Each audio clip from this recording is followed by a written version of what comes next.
Good evening everyone. So today we are going to continue our lectures, Dhamma talks on Parami. We have been discussing what Paramis are and also how we define the Paramis and what sort of mindset that we should have in order to fulfill Paramis. We also discussed some aspects about the three Bodhis and how they are related with the Paramis. And now we are in the context of Dana Parami, and we also talked what is Dana Parami and how to perform Dana Parami and some variations, and also we discussed few stories about the Dana Parami. So today also I am going to talk about one of the major stories of Bodhisattva related to Dana Parami. This is we call the most significant story in which the Bodhisattva fulfilled his Dana Parami. It is known as Vesantara Jataka. This is the last human life before Siddhartha. And after Vesantara Jataka, he went to divine. He was born in the Tusita realm. So then he was born as when Siddhartha had became enlightened. Now, this Vesantara Jataka is a very long story, and I'll start to brief it as much as possible and talk about the essence of this story. So the story starts with his mother's, how his mother was born in the human realm first, and he was the chief wife of the Sakka in the previous life, and he was born in the human realm. She was born in the human realm, and she was known as the Queen Pusati later on. She was known as Queen Pusati, and this was Mahamaya in the previous life. And she wished to have a bodhisattva as her child, and her wish became fulfilled because a great being who has already fulfilled the paramis to a very great extent and who is very close to become a Sammasambuddha was born in her womb, and she gave birth to this great human being. And this the bodhisattva was born in a street of the merchants. So he was given the name Vesantara, and the moment he was born, it is mentioned in the books that he talked miraculously. There are three occasions in the Bodhisattva's life, the stories, in which he talked as soon as he was born. That first one is as the Mahosada in the Ummagga Jataka, Mahosada. The moment he was born, he was carrying, the Sakka gave a certain medicine to his hand. He was carrying that, and then parents asked, "What is this?" Then he said, "This is a great medicine." That's the first time he talked. Then the second life he talked was as the Vesantara. When he was born, he just asked his mother, "Mother, is there something to offer?" So mother instantly gave a bag of 1,000 coins, and she said, "Yes, there's a lot of money to offer," because she was wishing. She knew this is a special being who was born, and she had the inclination to support such a being, and then when it was given to him, he suddenly gave it to, he dropped it to the one. He accepted that, and he offered it on that spot to the others. Others means he dropped it. Then. So he was given the name Vesantara, and that's the second occasion. Third occasion was in the last life, where he talked and even walked as soon as he was born. We have to keep in mind that even though these miracles happened during his birth, after the birth he was an ordinary being. He couldn't talk, he couldn't walk. So these were great signs that were happening at his birth. Especially as Siddhartha, he walked as soon as he was born. It's mentioned in the sutras. And the commentators say that was just an indicator of his glory that he is going to attain in this life. Otherwise, after he was brought to the palace, he was just an ordinary person. He was like an ordinary child that he couldn't walk or he couldn't talk. And he grew up gradually. Yeah, sorry, I just want to interrupt. When the coins were given to the child, he didn't offer it on that moment. It was given to him. He didn't offer that to someone. Then later on, when he was 4-5 years old, his father made a cloth, like something to cover his body, something for him to wear, which was very much expensive, which was of the value of 100,000 coins. Then of those days. Then while he was wearing, one time he removed it and offered to his the fostering mothers. And then he didn't, when they were returning it, he didn't take it back. Then the father thought, okay, my son, if something is given by my son, it's properly given. So he created another garment like that. So likewise, he offered on 9 occasions, he offered the things like the clothings that were 100,000 coins valuable to his foster mothers on 9 occasions. And this was like a very small, at the age of a very small child, like about 4, 5, 6 years. So then at the age of 8, now this Bodhisattva is the person who has practiced for 404 asankayas and 100,000 eons, have been practicing dana in numerous lives, and also before that, before he became destined, even from that period, he has been practicing dana uncountably. So then he had a thought at the age of 8, I have been offering all the requisites to others as a child. I haven't given my body part, any of the parts of my life, any of the limbs, the parts of my body. So it would be nice if I could offer some parts to someone. So then he sat on the bed in the meditating posture, and he started to contemplate. He thought, if someone is in need of eyes, may he come to me. I will remove my eyes and give it to the person. If someone is in need of flesh, let him come to me. I will cut my flesh and offer to this person. If someone is in need of blood, let him come to me. I will offer the blood and cut my fingers and let him to suck my blood. Then if someone is in need of my heart, I will remove it and offer to the person. If someone is in need of half of my body, I can still offer half of my body. If someone is in need of myself, is in need of a slave, I will abandon my kingship, my princehood, and I will become a slave. And he started to contemplate this many times, again and again and again, sitting on the bed. At that time, the earth, as if guaranteeing his capacity, started to shook. So this was one of the very special moments that he could, even his contemplation was capable of causing an earthquake, because he is a person, if someone had come at that moment, he would have surely offered those things that he wished. So, and he had done it in many lives in the past. So then so this is the first special occasion in his life.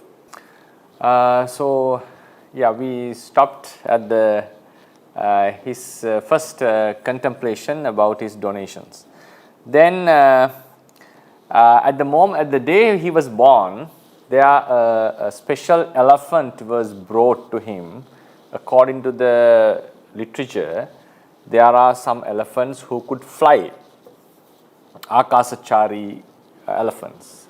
If someone asks me the question, where are they now, I am unable to answer this question. So somehow there is an elephant that he got. He possessed such an elephant. As the literature says, one elephant came and let it on his in the palace, and he got it. Right, that at that day, an elephant was given to him. It's not that the elephant was born on that day. An elephant was given to him. Given to him means established on that. It was kept in this palace, in the elephant yard. And this elephant was white color, and it says that it had the power to cause rain. So whenever this elephant goes to some place, it can cause the rain. It can cause the rain to happen. So this elephant was very precious to the country, and it was a very valuable object.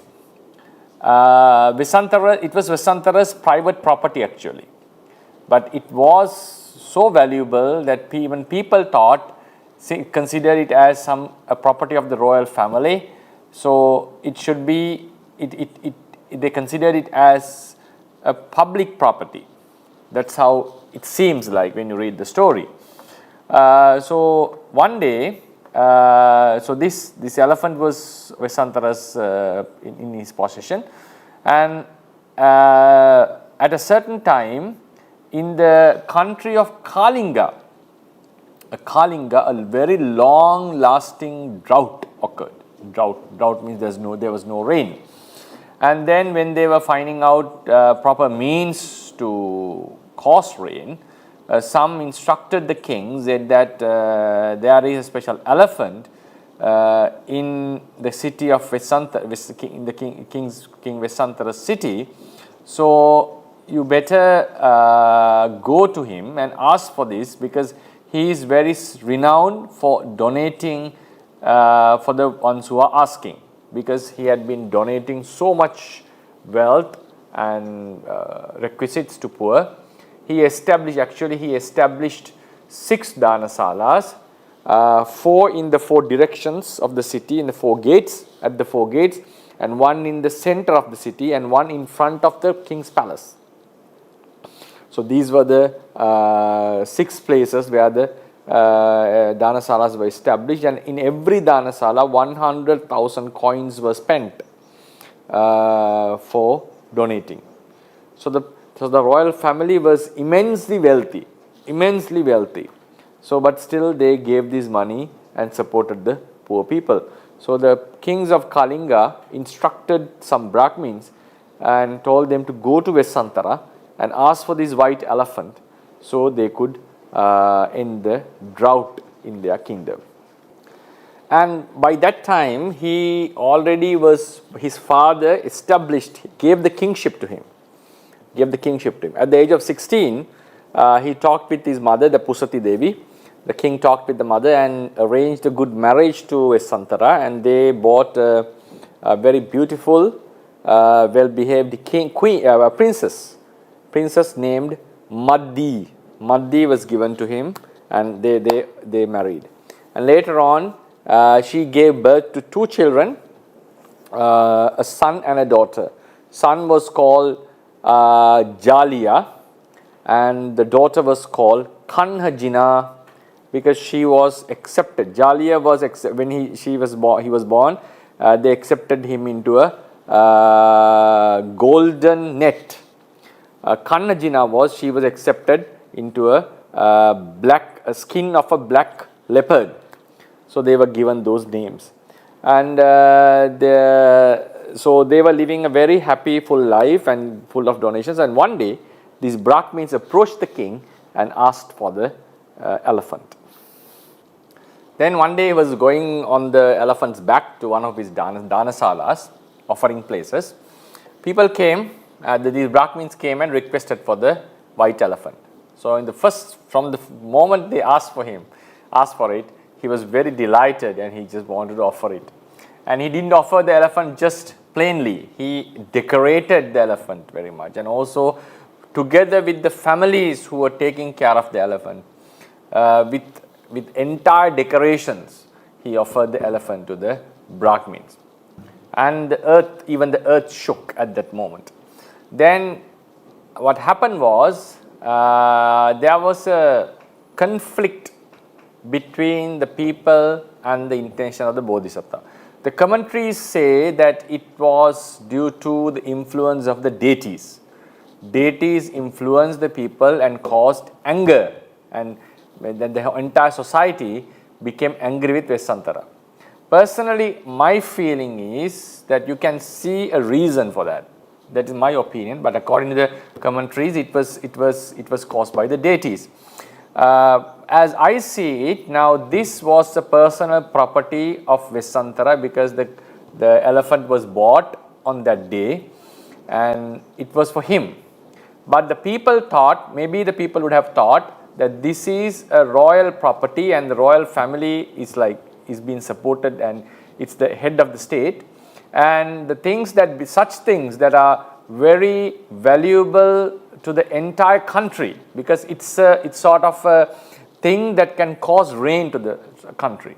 So it's not only something should be confined to the royal family, it's for the entire country, and the royal family is responsible of the welfare of the whole country. So they might have thought that Vesantara had given something which is a public property. A public property. For example, when a government leases public property to a company, some parties, especially the communist ones who are bordering the communist side, they would always make uprisings and say this is the property has been leased or been offered or been sold to another company. So likewise, people might have thought that Vesantara had given a property without their consent to another country, and if a drought arises in us, who is going to save us in the future?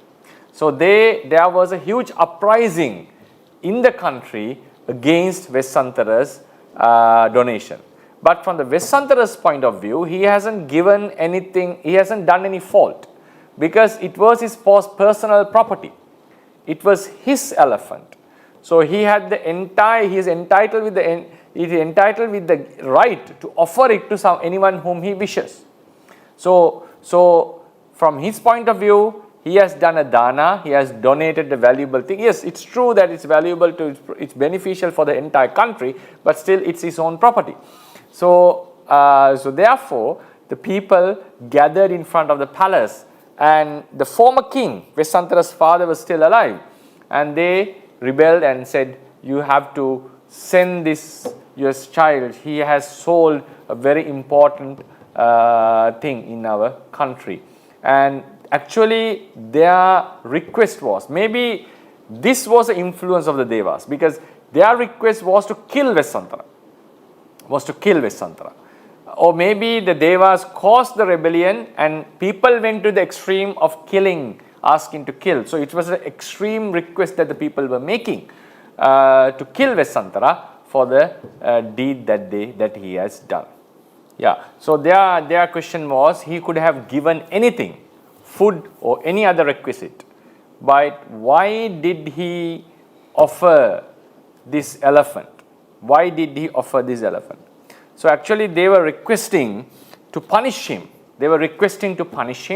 So then the father thought, if I don't punish him, surely they would take the entire, they would attack the royal family. They would enter into the palace and they would cause a rout and kill my son. So he was very upset and he had to make a decision. In order to save his child. So it was a huge uprising that was coming in the country. And from the Vesantara's point of view, he hasn't done any fault, but this was a contradiction. So that his father had to face the situation of taking a decision, otherwise it was he would not be able to control the people, the mob who was going to attack the royal family. Yeah. So then he decided that may the people not kill my son, and he promised to the people. Actually, they were not asking to kill him, they were asking to punish him. King felt, if I don't punish the person, they are going to take him and surely they are going to kill him. So he said, okay, wait for a while, I'm going to punish him. So then he decided that he will send Vesantara from the kingdom. He will send the Vesantara from the kingdom. Even mother was opposing the situation, but father had to take a decision. And then he sent the message to Vesantara saying, you have to leave the country, you have to abandon the country, give up the kingship and leave the country for what you have done. So then Vesantara sent to his father a message, yes, I will leave the country, but not tomorrow. Tomorrow I need to spend the time. I want that tomorrow for my own work, and then I'll leave the country next day. So then he talked to Madhi, his wife, and she was also supporting him in his donations, and he said, now tomorrow we are going to bury, or we are going to save some of the wealth that you possessed from your parents and also from the things that I have. So we are going to like save them. So then Mandi was very upset because Vesantara had never talked about saving the money, but he was always talking about giving it to someone. He was such a generous person. Then Mandi was a bit upset and said, you have never said me to save money, save the wealth, but now you are telling on this special last day. Then he said, no, no, no. Actually, the real saving of wealth is donating. Because when you donate the money or when you donate the wealth, you are accumulating a merit that in future you will get much, much, much wealth. So therefore, he decided that he wanted to organize a donation, satta satika dana. Few things that everything contained 700 items of things. So then he arranged this donation with his retinue, and he wanted to offer this to the people. Then at that time he made another decision, which is not very encouraging in our sasana. He thought, now I'm going to spread the message that tomorrow Vesantara Raja, before leaving the country, is going to offer give a huge donation. So if people who are drunkards would come to this place, they would feel like, okay, there was everything but no alcohol. So he asked the people to keep some alcohol as well, so it can be donated, which is not a wholesome dana, but he included alcohol into his great donation. So this is called satta satika dana, and on the next day this was given. So as the commentary says, I was going through the commentary, it says when when they asking to punish him, they had said to the king, don't kill him, don't imprison him, just send him out of the kingdom. That was their request. So king thought if he is not going to punish, they are going to come and kill the son. That was what was happening. So then the satta satika dana means he offered 7 items, seven types of 700 items. They were, as the commentary says, hatti elephants, 700 horses, 700 vehicles, chariots, 700 ladies, 700 cows who had milk, and then 700 male slaves and 700 female slaves. So this was because slavery was very common on those days, so he made such offerings. Those were the offerings that he made, and also various food items were there. So people could come and collect whatever they want. So when the news spread, many people came and they gathered many items. Yeah. So then after making this offering, he was ready to go to the forest on next day. So he had a discussion with his wife. Because wife was ready to come with him. He was doubtful because it's so dangerous that even his life was at risk, because the forest is full of dangerous animals. So he said, so don't come, let me go by myself. And he also said to his wife, so don't keep expectations on me, because it's not sure that whether I will return again or not, because I have been banished from the country. So if you find a good person, you marry him and live a good happy life with him. So don't keep expectations on me, and look after the children very well, and I will, because if you find that the person who take care of you very well, please marry him and live, and I will go to the forest by myself and live there by myself. So that was his request. But Mandi opposed it. She said, no, it's not possible for me to live without you, because it's better for me to kill myself, or it's better to me to go into a fire rather than living without, because she truly loved him so much. So then she said, I want to come with you, and also the children would not live without me. So therefore I will take my children and follow you. So that was their decision. So then the grandparents tried to stop Mandi from taking the children, but she was reluctant and she said, no, they cannot live without me. And they even told Vesantara to not to take them. He said, I am not asking anyone to come, but they are coming with me. So he couldn't stop her, so he just kept silent. So grandparents were telling, at least don't take the children. So they will suffer a lot in the forest. But Mandi was of the different opinion. So then they took the leave, they left the country. So mother thought, while my son is traveling on the chariot, people will still come and ask for things, because he was very famous of donating things. So many beggars or poor people or someone would come and surely ask for things. So he filled the cart with a lot of goods, and then on the way, while they were going, people came and asked for many things. So he gave all what was in the cart, and also in the end, he also donated the chariot and also the horses who were carrying it. So he donated everything, and then later on he had to walk on the way with his wife and the children. And then on the way, while they were traveling, Vesantara took Jalia into his hands and the son, who was a bit heavier, and then Kannajina was taken by the Mandi. And while they were traveling, the children were hungry and they requested for fruits on the which were on the trees beside the road.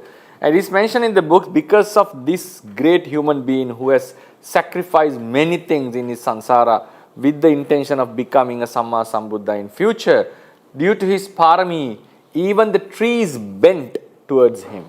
So he could easily pluck the fruit and give it to his children. So Mandi was thinking, how great my husband is. This person, because she has witnessed his donations throughout this life, and she knew surely this person is someone who has done lots of donations in samsara. That's why he has that inclination towards donating. So then she was surprised actually, seeing the miracles that were happening because of her husband. So they walked this way, likewise carrying together with their children. Yeah. So then they went into another city, and the people of that city accepted them very well, and they were happy to shelter him in their country. So Vesantara thought, because people in my country are so angry with me, therefore they banish me. If they get to know that this country is supporting me and taking care of me, there could be a civil war going on. Because he knew the anger of the people in his city, Jayatura city. So he rejected their offering. They said, please, you can live with us, we'll take care of you. But he said, no, if it happens, it's going to be a problem between the two countries. So he was concerned about that. Then he said, I'll go to the Wankagiri, that forest, and I'll live there as an ascetic. So then he took the leave from that city as well, and he went to the forest with his family. So that kingdom was called Chetaratta. So he left that kingdom, and then he went into Wankagiri. There's a long story that goes there, why he met some people on the way as well. So somehow he went to a certain place, and there was two kutis were built were there, and they were built by the Sakka, ordering some other deity. So then he knew there are two kutis, so he thought, I will live in one kuti and let the wife spend the time, live in another kuti with the children. So he went into one kuti, and he saw there were parikaras for samanas, and there was a leopard skin. So he wore it. He gave up his king's clothes and wore the leopard skin, and he determined to be an ascetic, to live apart from the household life. He became an ascetic. So first he led the family, children and the wife outside the ashram. Ashram means the hermitage, and he went in and he came as an ascetic. So when Mandi saw his husband, her husband, who used to live as like a deity, as being a king, now has turned himself into an ascetic, she was very sad. And then Vesantara told, and she also turned into an ascetic, and he said, now from this place and onwards, we are ascetics and we are not the husband and wife as before, so don't come to my monastery, my kuti, in an inappropriate time. And he made the agreement with her, and she said, you don't need to, please give me a chance, you don't need to go for to collect the food, let me do that, and at the daytime I'll go to the forest, I'll collect the food and bring and prepare the food for you and to the children. So they came into the agreement and they started to live as ascetics. Then while they were living so, in the country of Kalinga, there was a Brahmin called Jujaka. This Brahmin had a wife named Amitta Tapana, and she was taking care of Jujaka, her husband, very well. But though the husband was very old, she was taking care of him very well. But in other families of Brahmins, there were young husband and wives. The young women were not taking care of their husbands very much. So the young Brahmin husbands scolded their wives, saying that, look at Amitta Tapana, she is taking care of her husband very much, even though he is very old. What happened to you all? You are not treating us very well. So this became a huge problem for the young ladies of the other families. So then they decided to mock Amitta Tapana, to bully Amitta Tapana, and to chase her from this village so they could live happily. So one day they bullied her and she was very much offended. They bullied, saying that your husband is very old and all this, and she didn't want to go to collect the food and do the duties because many women were gathering there. And she came back and said, no, I will not go to collect the water again, I will not go to do your duty again, because those women are mocking me or bullying me. So you have to bring me to a slave. You have to bring me slaves, so they will do my work. I'm not going to do it anymore. And Jujaka said, how can I find slaves, because I am not capable of doing that. So she said, no, if you have to somehow bring me, because otherwise I'm not going to support you anymore. So then he said, okay, then I will go. And then he said, where can I find 2 slaves? So she said, there is the King Vesantara has abandoned his kingship and is living in Vankagiri, and he has 2 children. He is a person renowned to give anything that someone requests. He's such a generous person. You might go to him and ask for the 2 children. He might give you. So Jujaka agreed to her, and he left to get the 2 children. So actually, she said to go and ask for slaves. She didn't expect to get the 2 children. She said to him, he is living in the Vankagiri. Go and ask from him, then he will give you slaves. But unfortunately, it was only his children were there. So then Jujaka somehow went a long journey and went into the Vankagiri, and he requested for slaves, and he requested for the 2 children from the King Vesantara. Right. So then what happened? On the night before, Mandi saw a very dreadful dream. She saw a yakka coming to her and removing her 2 eyes. And she saw this dreadful dream. And she was very frightened of what is going to happen. Something was going to happen that day. And he came before leaving to collect the food, he told the children to be safe today. And she was very uncomfortable that day. and went to King Vesantara, the ascetic Vesantara, and also said, I saw such a dream. Vesantara had a thought that maybe someone is going to come and ask for my children. So he thought that it seems like a sign that I'm going to get an opportunity to offer my children. So then that day she said to look after the children very much. She said that I'm a bit afraid of my children. So then she went to pluck the fruit. On the way, that was a very strange day for her. Her basket fell down, the stick fell down, and she was always restless that day while she was collecting for the food. Then while she was out, Jujaka came, approached Vesantara. So when the Jujaka was coming, both the children came to accept him because he was a visitor. They were well behaved. And when the Jujaka thought, these are the ones who are going to be my slaves, so I have to be very rude from the beginning, otherwise it will be very difficult for me to control them. So he just showed a very angry gesture to the children. So they were afraid and they ran back. And then he approached the king and praised the king. King was sitting and he welcomed Jujaka, and he said his requirement. I came from so far away, so I wanted to have slaves for my wife, so please, I need some slaves. So he requested.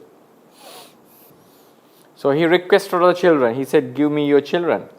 Then he was so happy to hear this news because he is going to offer his children. So this seems very strange for us when we hear the story, but in order to be a Buddha, a person has to offer anything that is possible to be offered.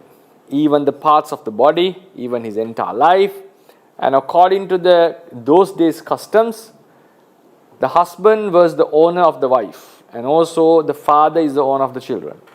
So as he owned them, it is considered that he has the right to offer the children and the wife if they give the consent. So bodhisattvas used to do this, but if you look into this in present day's context, this seems to be something very strange and rude, that he is giving up his responsibilities as a husband or a father. But given the context of those days, ancient days, this was something which is possible. Some people may not have liked it, but it is mentioned in the books that in order to be a Buddha, one has to fulfill this kind of letting go. Only then one will be able to achieve that Buddhahood.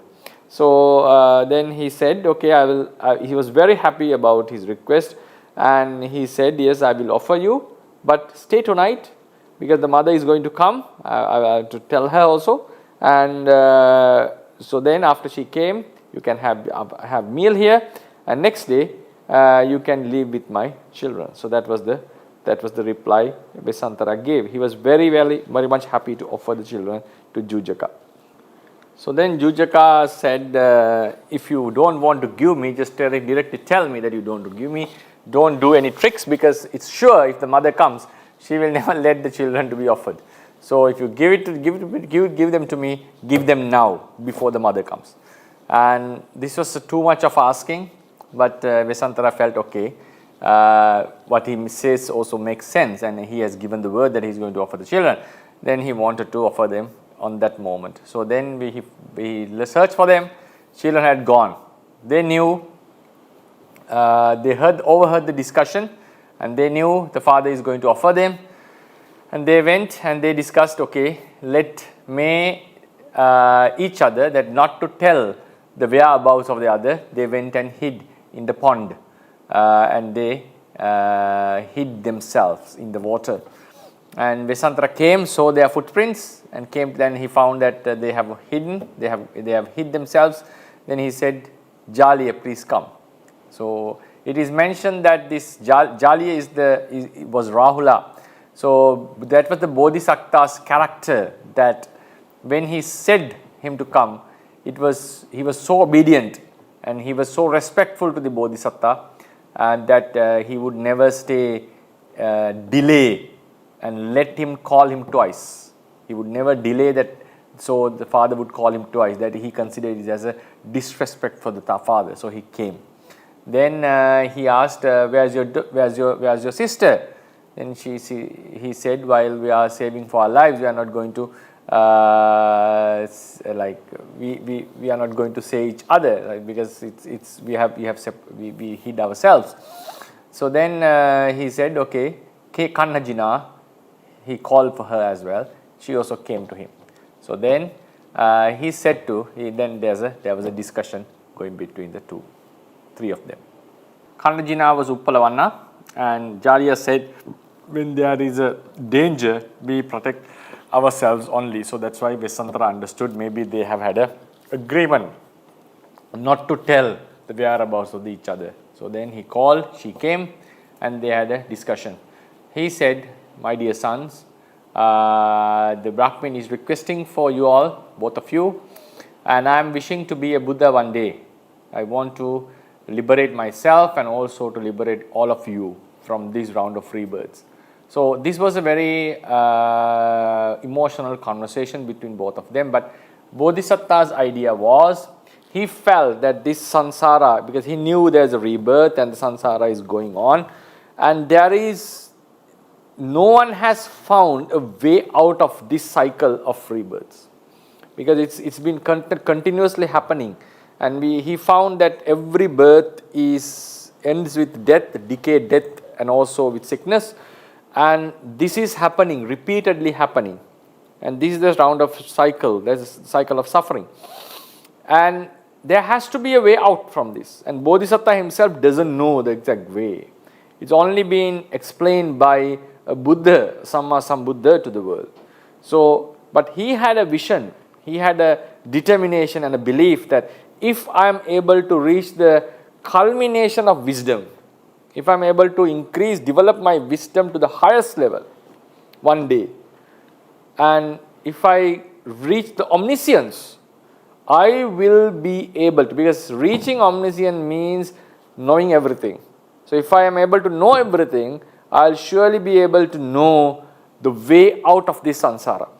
And I'll have the skill to preach it to others as well.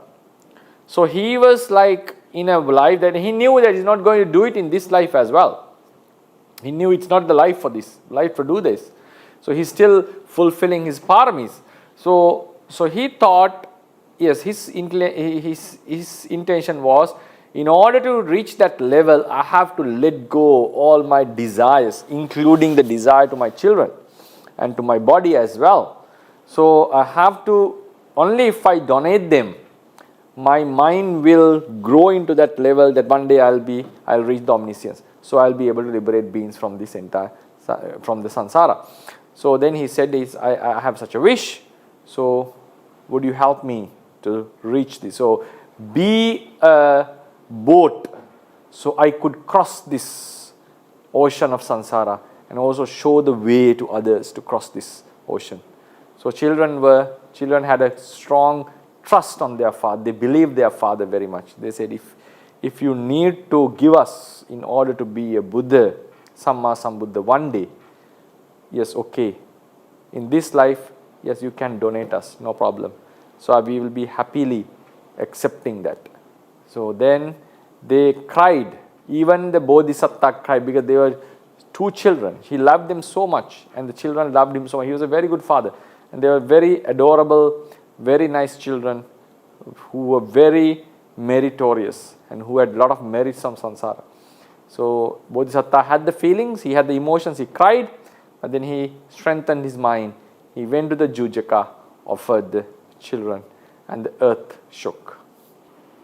So then Jujaka tied the left hand of Kannajina with the right hand of Jaliya and held the rope, and he took them. So Mahasatta, the Bodhisattva, has made the donation, and he was very happy about his donation. He was contemplating it sitting.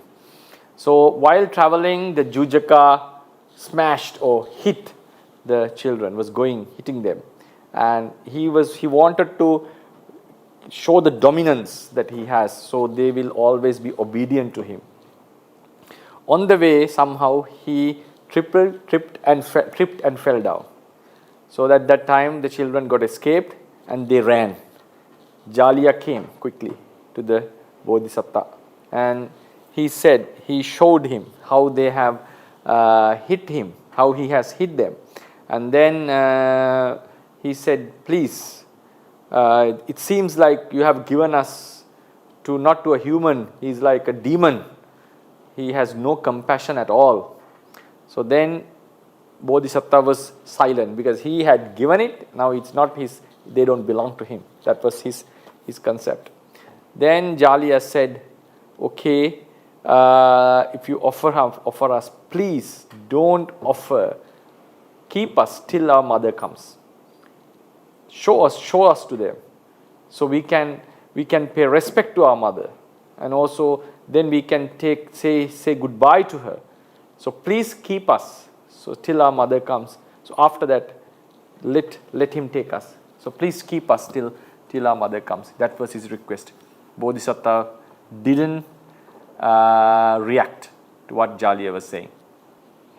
So then while he was there, the Khanda Jina also came, Jajaka, and that time Jaliya requested one thing. Okay, if you want to offer us, please offer me only. Keep the sister. She is very, very young and she is not able to live without our mother. So keep her with you and just offer me only. So I can do the work for this person. So Bodhisattva was still silent. And then Jujaka came and took them away. He was, but at that time, a strong sorrow arose in Bodhisattva's heart. So then, while they were going, they said to the father, please tell to our mother that we are fine. So please tell to her that we are okay, and may you also be happy and live long. So the two children were blessing the father from their whole heart, and while they were being taken by Jujaka. At that time, Bodhisattva's sorrow was too intense and it was difficult to bear. So then at that time, he was unable to stay there. He went into the kuti and he started to cry by himself. So this seems to be, it showed that he himself, even though he was a Bodhisattva, he himself was a human. So he had done the sacrifice, he had made the sacrifice on behalf of everyone, on behalf of us, and even on behalf of the children. One day he is going to liberate them, including them from the samsara. And he did it not because he didn't like the children, but he wanted the omniscience so he could liberate the others. So he was in a sort of mid of a struggle. He loved the children, but he liked the omniscience more than that. So then he decided to offer them. So he went to the monastery. He went into the monastery kuti, and he started to cry. So it was too strong, and he had the desire also. Thought arose in him that he could take his weapon, because he had the weapon with him. He brought it with him to go and kill Jujaka and to take the children back. That much sorrow and disappointed arose in him, because seeing the behavior of Jujaka, because that was unbearable as a father. So at that time, Bodhisattva recontemplated. Yes, it's true that what the Jujaka is doing is wrong, but it's also wrong for me to regret after donating something. I belong to the lineage of Bodhisattvas. I am in the pursuit of omniscience. So all of them who had reached the omniscience had donated body parts, wealth, kingdom, children, wives. Only then they were able to reach the omniscience. So I'm among them.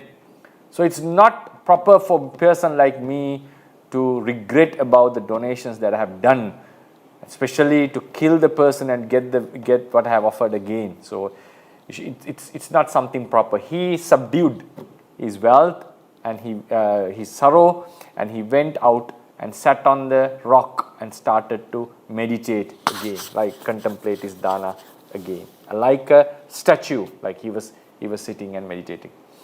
So while they were being taken, the children said they were crying. They were crying, and especially the child was crying, it's like uttering words, and he said, Jaliya said one very nice thing. It is said by the wise people of a child, if the child doesn't have a mother but has a father, it's like he doesn't have them. It means they felt the compassion of the mother surpass the compassion of the father. So if a mother could never be able to do this, but this father who has donated us, and it's okay that he donated, but seeing this injustice, that how they are treating us, how he's treating us, he's still silent. So it seems like he doesn't have a heart. So they were like, they were okay, they consented their donation, the donation of offering them, but at the same time, they never expected this kind of an outcome. So when this was seen, they felt now father had to do something, because still he's our father. But he, Bodhisattva, was not attending, and he was not looking at them, or he was not going to save them. So they felt like abandoned. They felt really helpless. So they were crying on the way. So then what happened again? The two children escaped from the Brahmi, and they again came back running towards their father. And Jujaka also followed them and took them and captured them and took them. At this time, the daughter, because last time the son was begging, this time the daughter turned towards father and said, Father, this is not a human being. It seems like he's taking us to eat. He's not treating us as human. So she was crying, looking at the father, because normally it's a tendency that fathers love their daughters very much, and fathers normally take it as a responsibility to protect their daughter. So the sorrow again arose in the Bodhisattva, and he said in the commentary that it was difficult for him to breathe. He couldn't breathe with his nostrils. He had to open his mouth in order, because it was too hot, too intense. The pain, the sorrow was too intense, and it was difficult for him to breathe. And he opened his mouth and breathed in and out. And then he also contemplated, this sorrow is because of my attachment towards the children. It's all because of this attachment. So I have to suppress this. This attachment is not going to give me any comfort. So then he again suppressed his attachment and kept silent. So then that donation was given, and later Mandi came back, the wife came back. So that time she had some thought that there's something wrong has happened, and then when she came back, she looked for her children. Normally when she returns, the daughter and son comes to her and hugs her, but today they didn't come. So she felt something strange, and she couldn't find them in their normal places. So kept the food, and then she went to Bodhisattva's kuti. That day she was a bit late. It is said in the commentaries, 3 deities in the figures of wild animals, they prevented her from coming till the Bodhisattva had done the donation. So then she came back, and Bodhisattva was silent. Then she asked, where are the children? So she had a doubt, because she knows the generosity of her husband. So Bodhisattva just didn't reply. So then, when he kept silent, Mandi said, so I don't see my children, and you are not talking with me anymore. So this hurts me more than anything, because she loved him so much, and she was a very faithful lady. And she asked, why are you not talking to me? Because I'm asking a question. So she said, this hurts me more than anything. So then Visantara thought, rather than saying what has happened, he wanted to be a bit rude. And he said, did you remember your children now? You have been wandering in the forest till late night. There are many men in the forest. There are many hunters in the forest. So how could we know that you have had affairs with them? Why are you coming this late? Is it proper for you to come at this moment and ask searching for your children?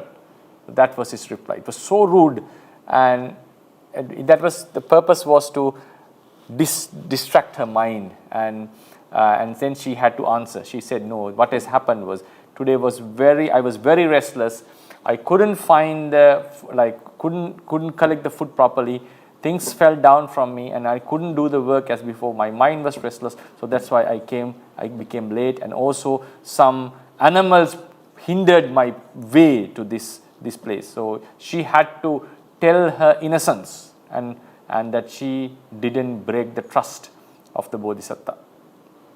So then the Bodhisattva didn't talk with her anymore. So she went outside and searched the areas where children would normally wander. She came back and said again to Bodhisattva. He was still silent. She did this 3 times, and the end, on the 3rd occasion, when the Bodhisattva was silent, she couldn't find her children, and Bodhisattva is silent, and she fainted. She in the end fainted. She thought the children had died, so it was too hard for her to bear. Then Bodhisattva thought the wife has died. So he thought she has died, and it seems like he was emotional at he was able to control his emotion, and this is too intense for a human being to bear actually. So then he thought, if Mandi had died as a queen, she would be treated with all the respect as a queen, and she had died in this forest, not in a proper place for her to die. So then he thought, it's now my time to look at her.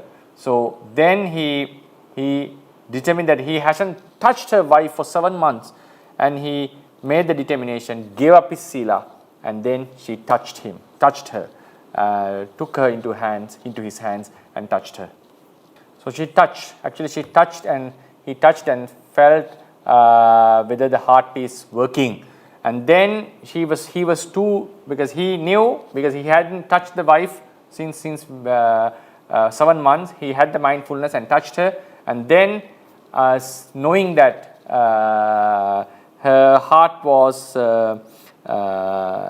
still working, and he couldn't control himself. He couldn't establish sati. He suddenly took her onto her lap and started to treat her, and spread water on her face.